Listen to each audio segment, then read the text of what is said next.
Hello, welcome to Board Game Madness. I'm Mike Ganade, and today we have the number 9 seed, Architects of the West Kingdom, going up against the number 24 seed, Santa Monica.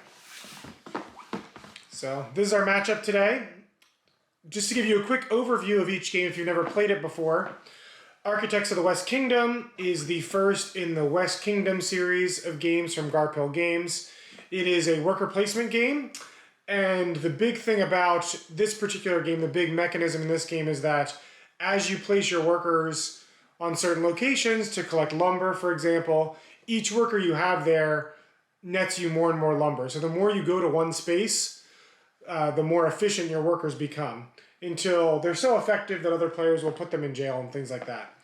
But the unique thing about this worker placement game is it's not restrictive. You can always place a worker pretty much anywhere. But the more workers you have in one spot, the more efficient that action is. And then you're trying to build up, use those resources to build buildings and be architects of the kingdom, obviously. So you're trying to build up building cards to score points effectively. Then Santa Monica is a game, it's a little bit shorter. They're both 2 to 4 players, I think. This one may actually be a couple more. This is 1 to 5. You can play 1 to 5 on this one. This is 2 to 4 players. Play time's a little faster. This is more like an hour plus. This is definitely under an hour. And in Santa Monica, you're trying to build the best beachfront pier town neighborhood in Southern California, if you will. So you draft cards from you draft cards, you compete to draft cards to put in your town, and you're trying to cater towards tourists, cool people, locals, and you're trying to build a town that can either is solely for the people that already live there and isn't worried about tourism, or you can focus on tourism. There's a couple different paths you can go to. But, you know, in this game, you're sort of drafting and building a pier, and you're moving your people and workers around there to score points.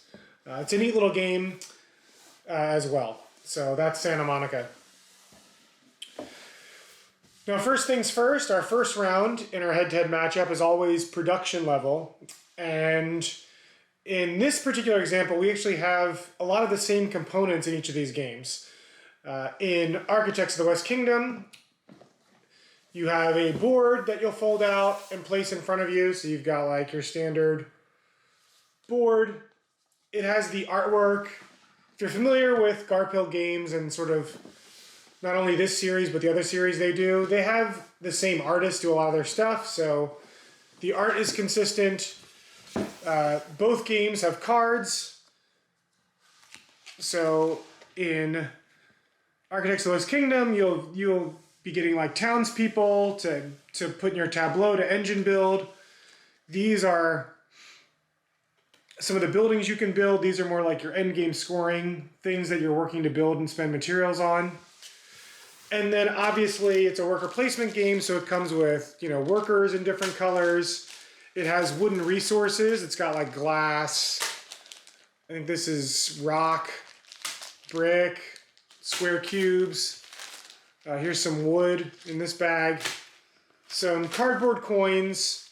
A lot of bits in that game, honestly. You have your own little player board you put in front of you. Gives you, it's also sort of a player reference. Gives you some reference stuff at the bottom. So there's definitely more bits in Architects.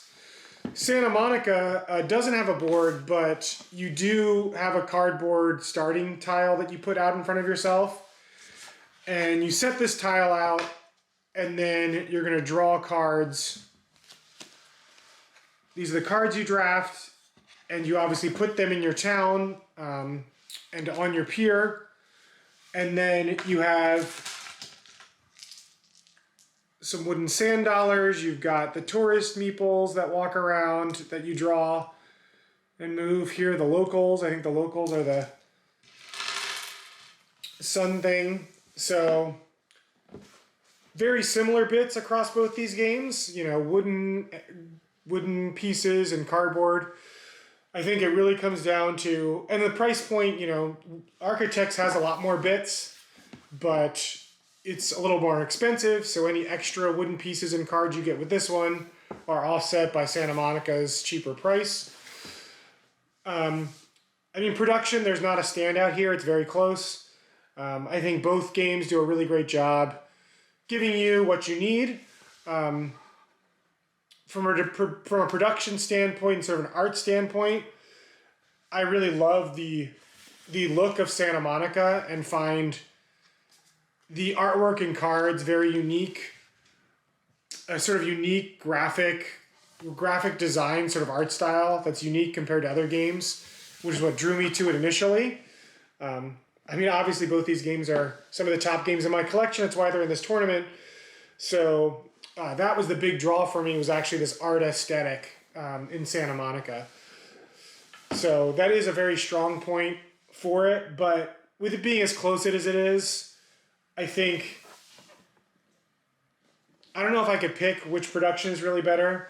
I love how much stuff is in this box. Like, the size of this box for the amount of stuff you get is incredible. Like, this box is just big enough to fit everything, and it's a smaller box, and it sort of packs this bigger game in it, which I think is really neat. So production-wise, I'm going to call this a tie. I really couldn't pick one. If you told me which one you like better, I like Architects of the West Kingdom artwork and illustrations a lot. I'm less fond of their iconography and their symbology in the game, in the series. I think it's a little...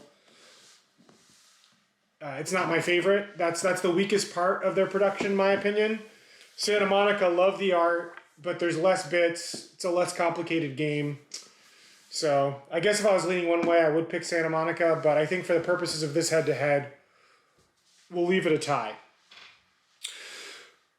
Game mechanics-wise, it's hard to compare these two games. You know, if we're moving on to sort of round two, which is how the game plays, they're very different games, and I think they serve different purposes in my collection. Architects of the West Kingdom is, you know, I only have so many worker placement games, and I have this worker placement game in my collection because the worker engine that it does is unique and different. So that's why it stayed around versus other worker placement games. I find this game easier to teach than, like, say, Paladins of the West Kingdom, you know, or other games in the series. And I find this one a little bit lighter. You know, I think in general, I can play this one in about an hour, maybe a little bit longer if I'm teaching someone new. But this game does not overstay its welcome. And it is a crunchy game, and I think it plays... The more players you have, it has some interesting dynamics with player interaction that I appreciate, because a lot of Euros have no player interaction. So I like the fact that you can arrest other workers and put them in jail, and there's an incentive to do that, and everyone sort of benefits without it really being truly take that, because you can run out of workers in this game. You have like 20 workers, but if you place them all out, there's no way you actually want them to get arrested so you can get them back and place them in new places. Meanwhile, I find Santa Monica is a really unique game that the way the game plays is very different. It has this drafting, you know, card drafting, where you're picking pieces to add to your beachfront and your pier. But it has this weird, or unique, I should say, mechanic where you're moving your meeples around to get them to sit on certain locations. You have, you know, like this sandcastle card, for example, wants to have at least one person building a sandcastle on the beach. And you have to move your people and your meeples around that you start attracting as you're building stuff. You add meeples to your cards, and then you need to move them around to the correct cards and locations to really score, to maximize your score in this game. So I've never really seen, that's a unique thing. A lot of my other games, I've never seen that mechanic come together with card drafting and sort of movement and puzzle scoring. So, I mean, again, despite the seating here, both these games are do things that are unique within my collection, and I like them a lot. I like them both actually a lot. This would certainly beat other games, despite its ranking in the seed ranking, and this would actually beat a lot of other games in our first round here, I think. I'm actually quite fond of this game, despite my massive crease in the box, because I've played it so much, it's gotten a little damaged along the way. But I think mechanics-wise, I think this is a hidden gem. I think a lot of people have forgotten about Santa Monica. It came out back in 2020, not not the strongest time to be making the convention circuit with world events and such. And I think this is a sort of underlooked hidden gem. So keep that in mind, gameplay wise, because even though I believe it's a hidden gem and I really like this game, I think it packs a lot in its box. I don't think I can justify it beating Architects in gameplay. Garphill Games has made a lot of trilogies and worker placement games, and they do a lot of unique stuff and really put together tight systems of play. And I think Architects of the West Kingdom is a great example of that. It's one of, a lot of their games can, if anything, their games can lean a little too heavy, and Architects finds a good placement. It's a lot more approachable than a lot of other games in there from this studio. It's a great worker placement game. It really is one of my favorites in my collection. I would have to give this gameplay-wise to this. I've just played it more. It's a meatier game. It's more of that game night experience. So we're going to give it to Architects of the West Kingdom. Okay, moving on to theme, round 3, which is theme. Theme here, we have Architects has great artwork if you like, the artwork that Garphill puts out. It's very consistent between series. They do the same thing here. I think the artwork is great. I have no gripes with it. As I mentioned, the iconography and symbology on the game is not my favorite, but I like the way the board looks. The art on the board is very nice. I have no major complaints. It is sort of a generic medieval theme. The theme doesn't speak to me in particular, whereas, as I mentioned before, the graphic design and sort of art style of Santa Monica, sort of this graphic Adobe Illustrator type art, I find very appealing. I find it fits the theme of SoCal, Southern California, a lot. And even though it's a little bit generic as far as, it's just Santa Monica, the city, Southern California sort of type look, I do like it as a theme. I don't have a lot of games where you're building up a pier or an ocean front in my collection, and the art style alone really brings this theme together for me, and is why I like this game a lot. It's what drew me to it. The theme and look of this game is very unique to me, especially compared to other games in my collection, other games that are out there. So for theme, I'm going to give it to Santa Monica. I think the uniqueness of this theme and art style, I can't even name another board game that sort of does this isometric graphic art style. Whereas literally there's 6 other games that have the same artist for this game that have the similar art. And then 2 other games in this West Kingdom medieval theme. Obviously there's plenty of fantasy and medieval games out there too. I can't think of a lot of games about Santa Monica or Southern California, so I think Santa Monica just stands out more for that reason in the theme department. Not that there's anything wrong with Architects. It's a perfectly fine theme. It's just head to head, I think it's pretty clear when you put these next to each other which sort of stands out as more unique. Okay, moving on to number 4, which is sort of replayability, my lasting impressions after having these games in my collection for a long time, and sort of where they stand. Santa Monica, as I mentioned, it's a great little game. The box says it plays in 45 minutes. I would agree with that. I think it's 45 minutes or less. It's a quick little solid game. It's pretty easy to teach, and it has this unique puzzle that I mentioned of moving the meeples around, that you're building this engine and building this tableau in front of you and drafting cards, and you're acquiring meeples and resources, but then you have this challenge of moving around to maximize the scoring of your cards and how your cards are placed next to each other. You place this board in front of you, but then you have to build out from it. So you only have so many choices of where you can put things. And cards like this have to go on the bottom because they're like street level. And then ocean cards have to go up here. So you only have a certain number of spots you can build out of. So the order you draft your cards actually makes it sort of a unique puzzle every time you play it as well. Because the cards in the order and what they're next to and how you're acquiring these meeples and moving them around is all critical to the puzzle of the game. So it does feel very different every time you play it. It also has some different ability cards and scoring cards that you can mix up, like variability when you play it here and there. But I do think that the lighter nature of it and the fact that I don't even know if this has gotten any expansions. I doubt it. I bet you it doesn't have any expansions.